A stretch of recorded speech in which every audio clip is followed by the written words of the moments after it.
I invite you to remember what it was like to be a little child with no limits, who fumbled and stumbled along with no worries about getting it right, or particularly no worries about following the rules. Give yourself permission to live each day, allowing your curiosity to lead you, and then simply follow your heart. That is the way to an extraordinary life, one that you have the power to create. Good morning, everyone. Welcome to another episode of the Create, Play, Live podcast. I'm Nanette Saylor, your host. We are here today in conversation to inspire women to use their curiosity and to fuel their lives with their creativity so that they can create magical, extraordinary experiences. And today I have the pleasure of introducing you all to my peer, my friend, a beautiful artist who's with us today to share a little bit about her inspiration, her journey. You'll learn that her website, one of her websites, is actually called The Art Journey. So I really love that she's going to take us in a little bit on that piece of her story and that piece of her journey. Sabrina Fajardo is an artist. She is, in the purest form, an artist. She serves in the world to help people fulfill their dreams. She is currently working as a graphic designer, and she makes jewelry. She creates art. She has just a wonderful, wonderful story to tell. And she is truly, truly gifted at capturing the essence of what a business person wants to express in their logo and their brand design, and to carry that through in this really light and magical way. So it is my great, great pleasure to introduce Sabrina Fajardo to all of you and to give her an opportunity to share a little bit about what brings her to this point in her journey today. And then we'll start to get a little bit of some history from her about how she got to this place, because I think you'll be really engaged in her unique story. Welcome, Sabrina. So glad you're here. Thank you, Nanette. I'm so happy to be here with you. Yeah. It's been a while since we've known each other, and thank you for inviting me.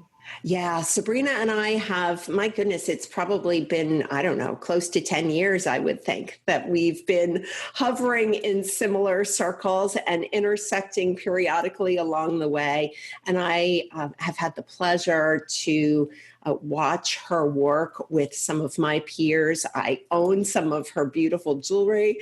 And and so this is really, really fun. So tell us, Sabrina, what I was most intrigued about is we were getting to know each other a little bit better prior to recording this show, is you have a really unique experience in your life as a child with your introduction to art. Share that with us, if you would, please.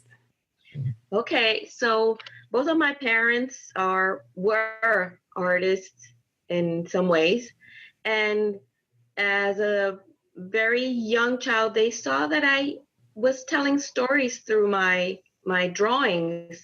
So my parents both loved books, and we had tons of books at home, including a lot of art books. So I used to sit with my father when I was a little kid, and we opened a lot of the art books and just sat there and looked at the art and talked about it, and flipped through the pages and looked at the colors, and it was so much fun. I enjoyed that a lot. I spent a lot of time looking at those books. So what were your favorites? I had some favorites that I shared with my dad. Specifically, I would say the Matisse is one of my favorites. And Franz Marc, which was a lot of colors a lot of color in the art. And there were also some drawings, like ink drawings that I used to look a lot, done by Picasso. Yes, I'm a big Picasso fan. Yeah, and also the Matisse ones. They were so beautiful. Chagall. I mean, there were so many from that time that had a lot of color or shapes or different things that just caught my eye, and I was there looking at these books constantly. That's amazing. I don't think I know anyone else who's ever said to me that as a child, I shared this experience with my father, my mother, where I sat and flipped through and talked about art. What a wonderful, wonderful experience. So the colors, the shapes, and it's interesting now that it's too bad in a podcast format, we can't see your art. But for those of you listening, know that in the resources, we will absolutely be sharing links so you can see Sabrina's work because it's really very, very special.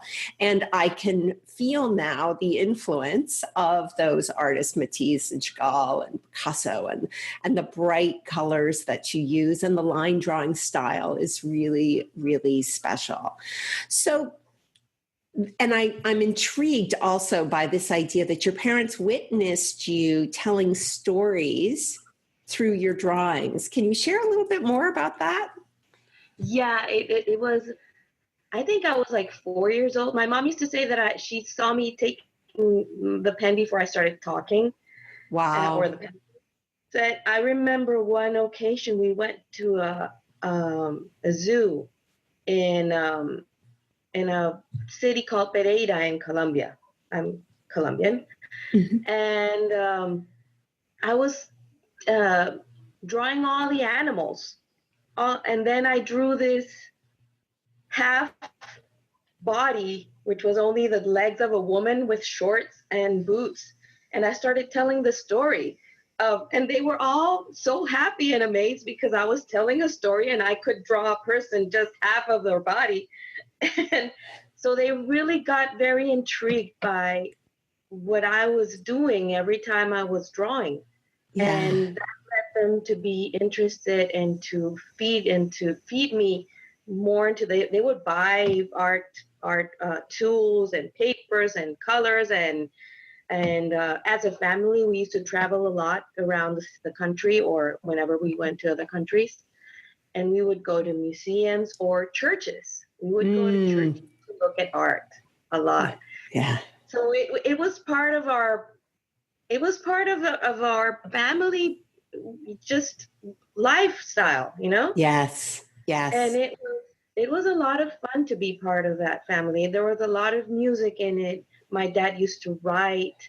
My mom studied theater and movie direction. And so it was part of us. Yeah. So, and the way that I spend my life in contemplation, I still do it all the time. I go out and I look at nature and I spend time just looking at stuff, just observing what's around. Yeah. And then interpreting. Yes. Interpreting. Taking off. And I take pictures a lot when I go. I ride the bike, and I go out and I take pictures, and I tend to saturate the color of my pictures when I take them, just because that's how I see the world. Because when I look at the picture, it doesn't match what I saw in real life. And I go like, wow, this is not saturated like I see it. Yes, not as vibrant, not as bright, yeah, right? I do that. Maybe it's my eyes see that. I don't know. Yeah, isn't that fun? And how cool is it that in today's world, we just have to push a little button on our phone or take the image into our computer, and in one little swatch, we can say, oh, make those colors more vibrant, saturate that, give me more yellow, give me more blue. And I think it's really fun to play with that. Do you have any favorite tools that you use to do those alterations to your photos? I have an iPhone. And I just use the saturation and color enhancing. Yeah. And sometimes there's little apps out there which I tend to also make the blacks, make them blues, change them into, Oh, because they look so beautiful. isn't So that interesting? So you're taking the tone that would be perceived as a black shade, a black tone, and you're converting it to blue. Now that's yeah, a first. I haven't heard anybody share that before. So thank well, you for that. if you think about when you study art or you paint, I remember I had one teacher many years ago, and he taught me that the shadows could be done with blues, Mm, and just reminded me about that. It's yes. funny. So yeah, there it goes. Yes, yes. And so so you then went on as from a child, you went on to be trained in art, yes? Yes, I went to school. When I graduated high school, I spent my whole teenage years drawing and painting all the Yeah. time. I used to get in the desks in school too. Horrible. Hmm. But when I graduated, I went to the art school in the city, and I did a basic year of art and design, and then I chose graphic design. Still, I would have loved to choose art, just only art. But Fine art like painting or yeah, yeah, yeah. But this is my journey, so it makes sense now why I chose graphic design, yeah. and how I work at this moment with things, and the knowledge that that area has brought into my art. So it Tell us more. Tell us more well, about that. How does graphic design now inform your art? well, I do a lot of stuff in the digital form, Hmm. which is necessary to be able to be a graphic designer, to use the tools that are in digital form. Yes. So it makes a lot of sense for me to now take all of those tools and put them together when I am starting an illustration. For example, I'll tell you something that I do often. I draw something on pencil, Hmm. and maybe I ink it afterwards. I take a picture with my phone, then I send it to myself, open it up on the computer, take it to Illustrator, Hmm. vectorize it, which means that it's on now just line art in Yes. Hmm. how to explain it to people, but and then once I vectorize it, I play a little bit with the shapes and the roundness of things, and Oh. I try different things that can be done with those shapes until I find something that really works so perfectly. And then I export it and I work on it on Photoshop. So I feel it's the same as when I'm working with a brush or any kind of tool that Mm. um, in physical form. So I'm just using the finger here and on the mouse and just painting with different textures and different things, and the ability of having different layers also makes it a lot of fun, because then you can merge layers, separate layers, work with transparencies, and it's so much fun. I enjoy it. I would spend every day all the time doing that. Isn't that a beautiful thing when we find our way to creating in the world and we're able to connect that to a way that we serve others and to a way that we receive reward for it, right? So that you're working as a professional graphic designer and at the same time you're able to infuse all of this wonderful artistic expression in it. So different than just taking clip art and putting some words underneath it, right? And I think what I love most about your work and I've seen lots of it over the years, what I love most about your work is that your logo designs, your graphic designs, they are pieces of art. They are expressive in ways that, as you say, you've changed the shapes, you've infused color, you've done things that are quite unique, and I think it's really, really special. And I enjoy that you shared with us some of that process a little bit. I think that's lovely. So talk to us about, what do you think would happen in your life if you all of a sudden weren't able to create like this anymore? What would life be like without having access to the tools, or without going out with your camera, or I have understood that I'm an artist in every sense, yeah. and I sing Mm-hmm. all the time. I dance, and I express myself in ways that most people don't do. I tell people things. So I Mm-hmm. believe that the way I am is an artist. So if you didn't give me the opportunity of using my voice to sing or dancing or having the graphic tools around, I'd be like shut down completely, because I'm all about self-expression. And Mm. no, it would be too Yeah. hard for me. I can't imagine that. It just would be no Yeah. life. Yeah. I feel the same way too, obviously. And as most of my guests, and in fact, all of my guests have expressed that, this natural allowing of our expression to take form, however it shows up for us, whether it's singing or dancing or cooking or sewing or painting or taking beautiful photography, that all of those things are expressions of our evolving selves, right? And and to shut that down would really be stagnation. So what would you, I know you, like me, you see women out there that are struggling. They're not expressing. They're not. They've, for whatever reason, maybe someone along the line said to them, they tried when they were younger, and some horrible, mean art teacher said, "Your work is terrible." We all have those kinds of stories.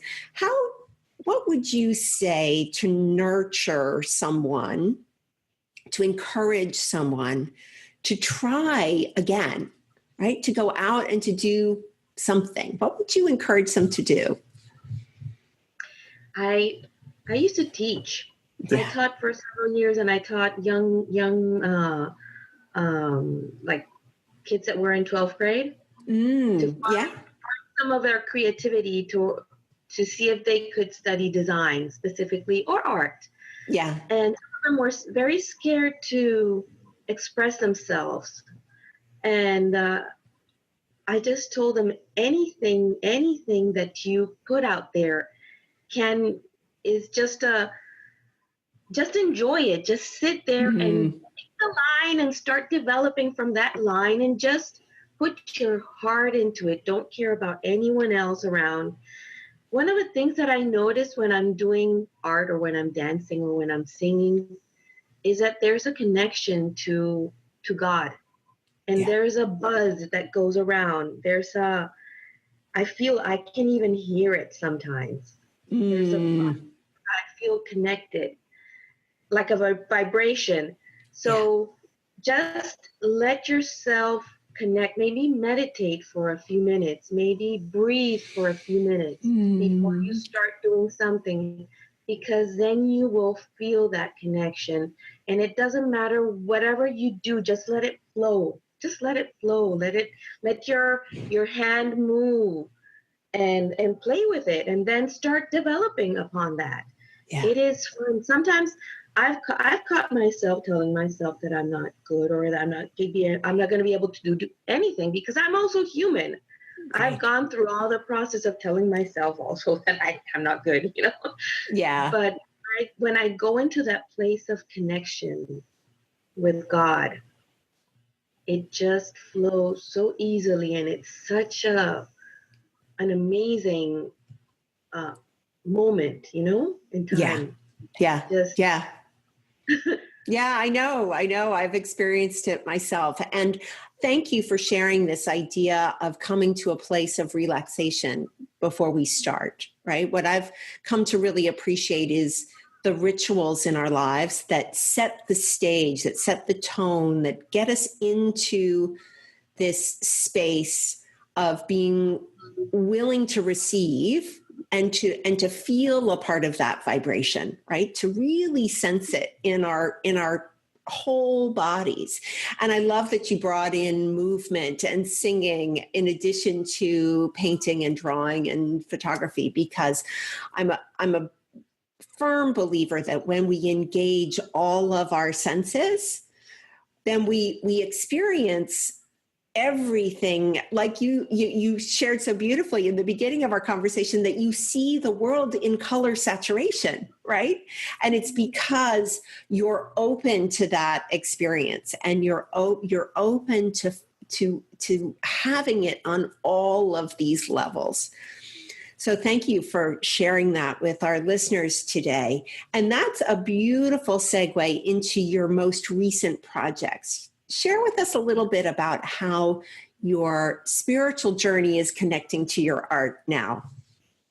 Well, a big chunk of everything is to be self-aware of who you're being and what happens in your life. So my project, The Art Journey, is a project that's very close to my heart, not only because it's my art, but because I have 3 kids, but my youngest is autistic. Yeah. And he came to teach me a lot about myself. He came to teach me that I'm hypersensitive, like autistic people are. That's why I see colors in saturation. That's why I my skin is thing. I feel things more than many people do, or I'm aware of that. Yes. And it's always been there, and I thought I was strange, but I made myself wrong for many years because of that. But he taught me that was good. Yeah. That was awesome. Yeah. And even though he has a problem with it and difficulties, I saw the gift of him teaching me that those hypersensitivities are awesome. So my store, as I grow it, I want to be able to give to the autism community, to wherever I can support the kids to understand what a gift they are, through whatever they choose to do in life, through getting a job, through having resources, whatever it is out there, that we can support them to understand what a gift they are in this world. So that is part of what the Art Journey website, or me as a graphic designer, I'm trying to do right now with all of that. And I can't wait to let it unfold and grow more and see my art out there, because like many people, I for many years stopped doing art in a continuous way. And then a few years ago, I just started again and found this inspiration through my son, through learning to love myself more, and through staying in stillness a lot more. Yes, that's beautiful. So the website is theartjourney.com. Yes. Yeah. And what a beautiful gift that is to share with the autistic community, and to, I love how you phrased that, to show the children what a gift they are, right? And my belief is we all need someone in our lives, something in our lives that reminds us of that, because we all are gifts to the world, aren't we? We all are gifts to the world. And some, what life happens, we're human, things get in the way, and we get a little off track relative to our awareness and understanding of that. And for me, reconnecting to self-expression in a form, whatever form it takes, that's the opening, right? That's the place that we begin to feel again the gift that is us. So thank you for sharing that. So tell us a little bit more about stillness. Stillness is, in my experience, one of those things that in today's world especially is very, very difficult for people to grab a hold of. And I hear a lot from the women that I work with that, I just can't turn the noise off in my head. No, there's no way I can't get to stillness. If you would share with us what stillness is to you, and what are some of the things that you do to help nurture and create space for more stillness in your life? Well, I'm going to share that I go through the same difficulties everyone does. It's so difficult to get into that place. But as we were talking, it just reminded me that the days that I do, and when I practice going out to nature, spending some time, just even talking to the animals outside. Yes. Yeah, I do that. I talk to the squirrels and yeah, I talk to birds a lot. Yes, I talk to the birds when I walk. Yeah. It is fun just being present out there. Nature helps me get grounded. Yeah. And it me helps too. me connect to my soul.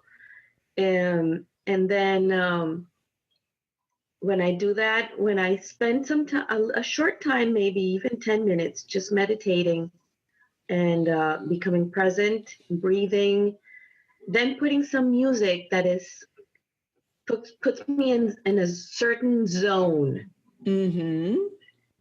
It can be like meditation music or something like that. It's kind of helps me concentrate.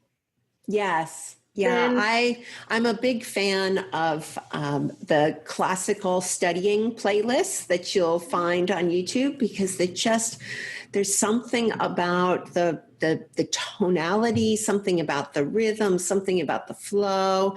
And I actually read somewhere a while ago that the Baroque music, the classical music of that time, that the composers were conscious of how they were creating this flow aligned with the human body process.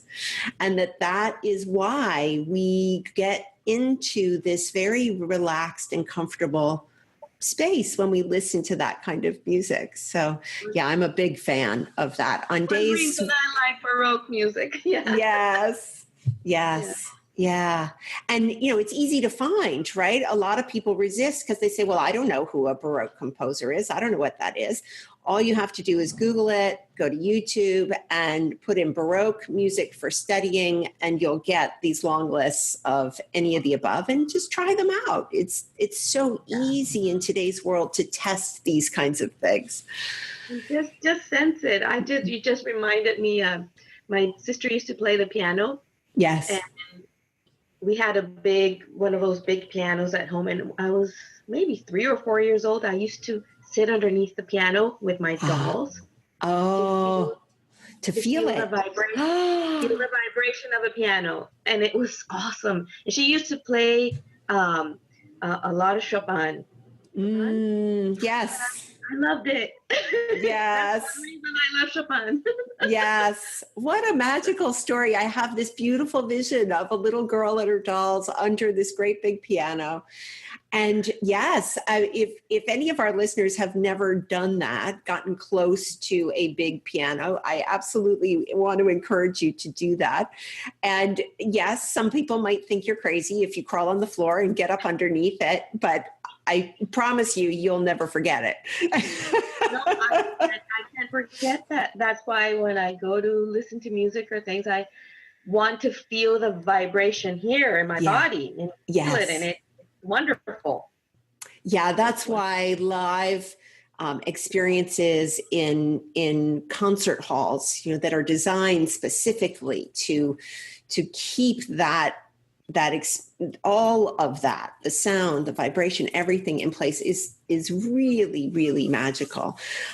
So thank you for reminding me that I need to do that again soon. So I went to see the Messiah at a cathedral one day in Cali, in Colombia, and I was crying because of the sound.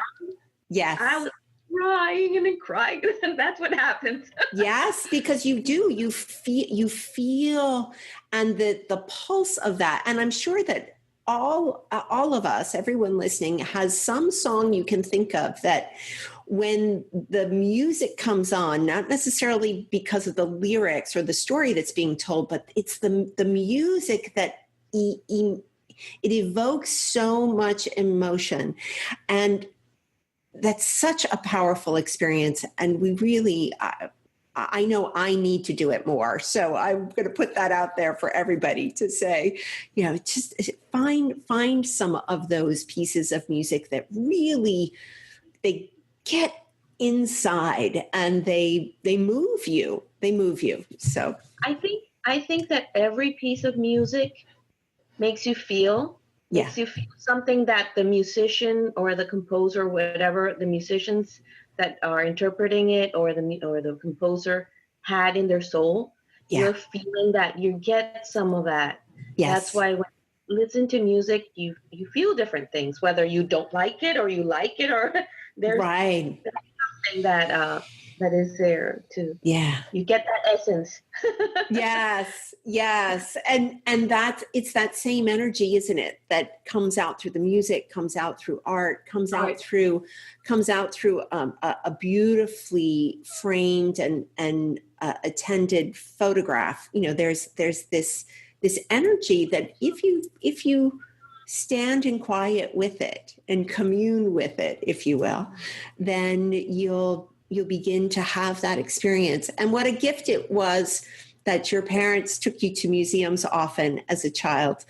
One of the things that I'm always surprised by when I go to museums is how quickly here in the US, not so much when I've done it in Europe or other places, but here in the US, when I go to a museum, everybody's on a mission to get through every single room and to do it fast and to come out the other side and say, oh, I went to the museum. And for me, there are times I'll go to a museum and I'll stay simply in one room for a period of time, just sitting with one painting or one expression. Maybe it's a sculpture, maybe it's a line drawing, because I connect to it in some way. And I think, thank you again for really reminding us all of this opportunity we have to slow down, to spend some time in stillness, to observe, to be aware, and to allow ourselves to experience with all of our senses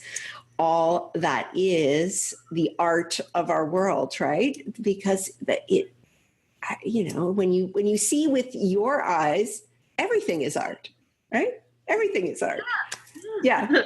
And you see it in Technicolor. How fun is that? And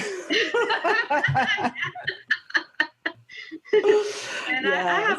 I have a wild imagination. I'm visual. I'm very visual. One of the things that I learned through my son was that we think differently. I thought everyone was visual. Yes. Yeah, me too.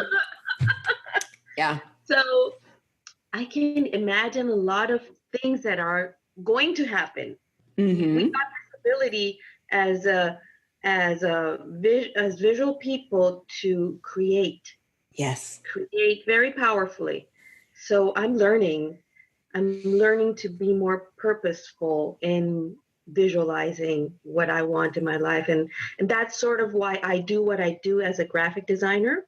Yes. With my clients, I think we were talking about that. When I get to know my clients very well and I really connect well, I see their vision. They tell me, oh, I want to be a speaker and I want to do this and that. I visualize the audience. I visualize the stage and the colors and the people coming and who they want to connect. And I visualize all their journey ahead. Yeah. So that way I can design something that looks exactly what they are, where they are going to. Yeah. Yeah. It is a lot of fun to do that. That is a truly special gift. And it's clear to me that that's why the designs that you create on behalf of your clients are so unique and so powerful.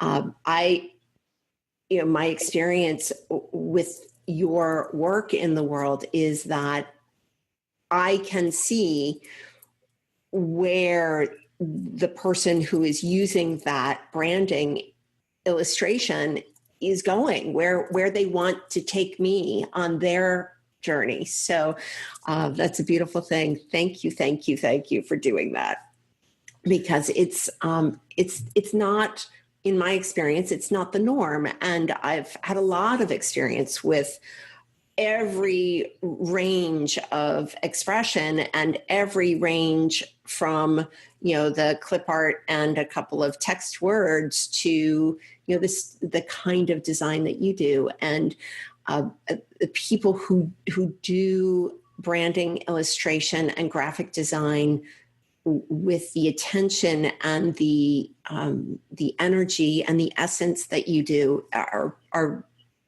few and far between. So thank you for choosing to share your gift in this way. And I love that it's just it's a small piece of who you are and how you express.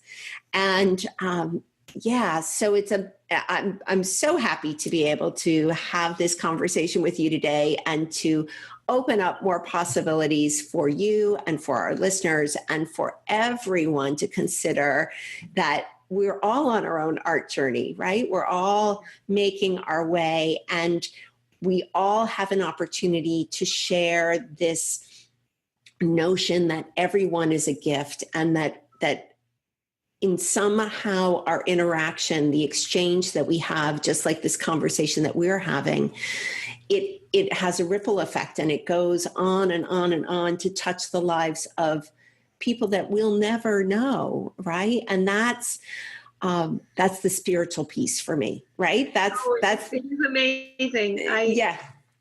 For a while, when I was having some challenges in my life, I started writing about what were the things that I loved about myself.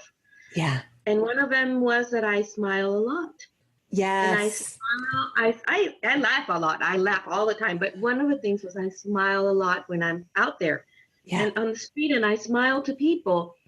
And I started thinking about, what can a smile do to a person's life? Yeah. So if I walk into a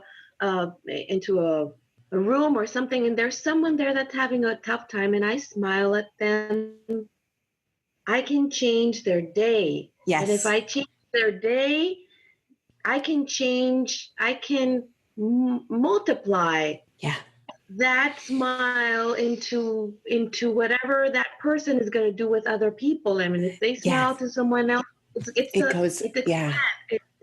so that was one of the things that I realized that my energy can do, and how much power we have with only one little thing. Yes. That's your creative superpower, isn't it? Your smile. I guess that's it. Yeah. Yes. And my laughter, because I laugh a lot. Yes. Yeah. And it's so true.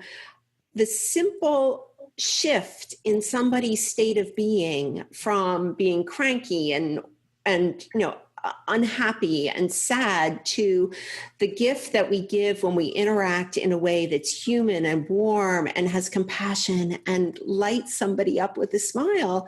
In that second of that very brief exchange, we really have changed the world. I believe that with every ounce of my being. Yeah. Because it just goes on and on and on and on. That little moment of kindness, that little crack in the armor, if you will, that little place that somebody's taken a breath and said, you know what, it's okay. I'm okay. We're all okay. Right. And that, and it carries us forward. And I think that's a beautiful thing. I think that the word compassion for me, which means looking at yourself, and wherever you are with all the things you like or dislike about yourself, they're not bad or they're not good.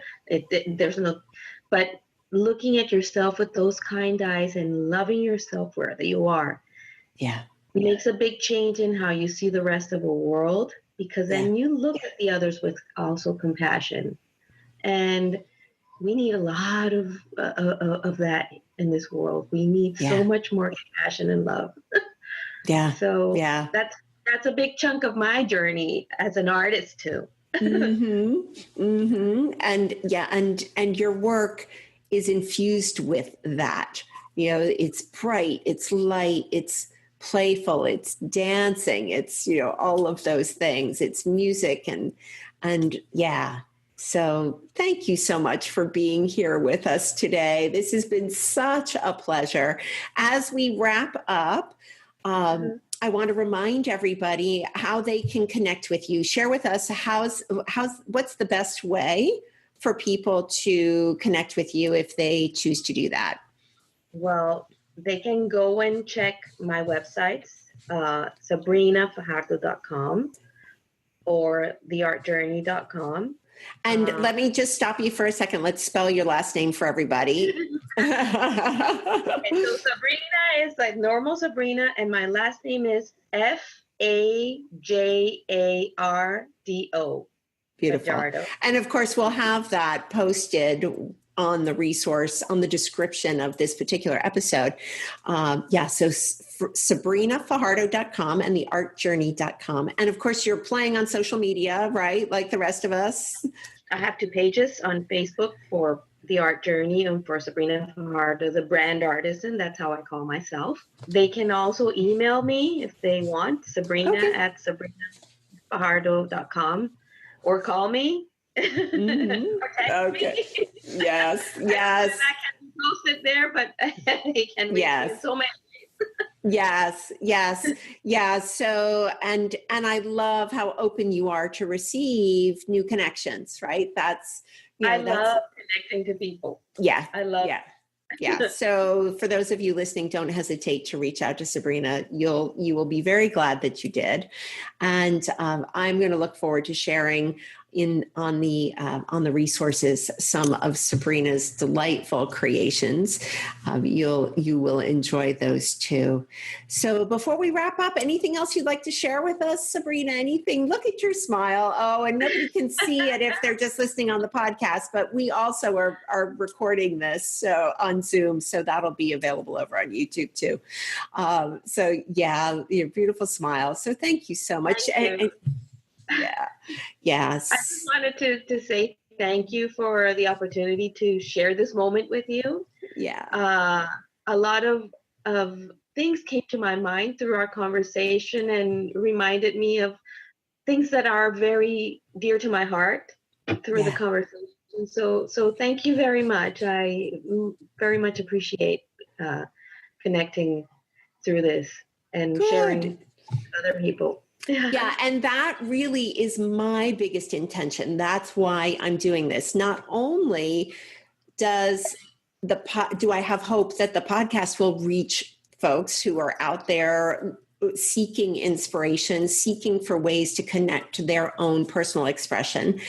I know that every time I have one of these conversations, I too get reminded of experiences that have had deep meaning for me and stories that I want to continue to live in my life. And I love that I've never had a conversation like this where someone hasn't said, so cool that I was reminded of this really fun experience in my life. And that's this idea that we follow our curiosity, right? So now you and I have planted seeds, not only for ourselves, but for others who are listening.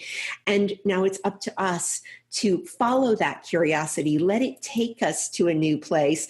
Let's see who can post the first picture of themselves under a grand piano listening to the vibration, right? Wouldn't that be fun, right? And why not? That's the whole point. Why not? We should be living our lives in ways that are full out, just having fun, creating magic, being engaged in experiencing this magical life that we have. So we're all on our own. Yes, we are all on our own art journeys. And thank you so much for being with us here today. I am going to sign us off for now and look forward to having another conversation with you sometime in the very near future. This has been delightful. Thanks again. Thank you, Nanette. You're so welcome. Bye for now. Bye. You are listening to the Create, Play, Live show, where women come together to share how curiosity and creativity lead them to extraordinary lives.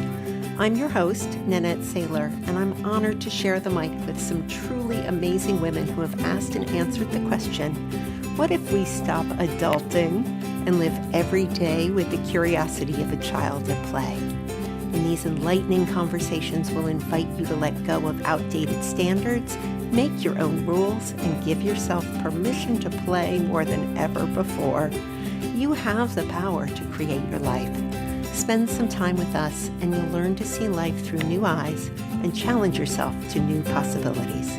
We may not solve the world's problems, but we will get you to think differently about your own.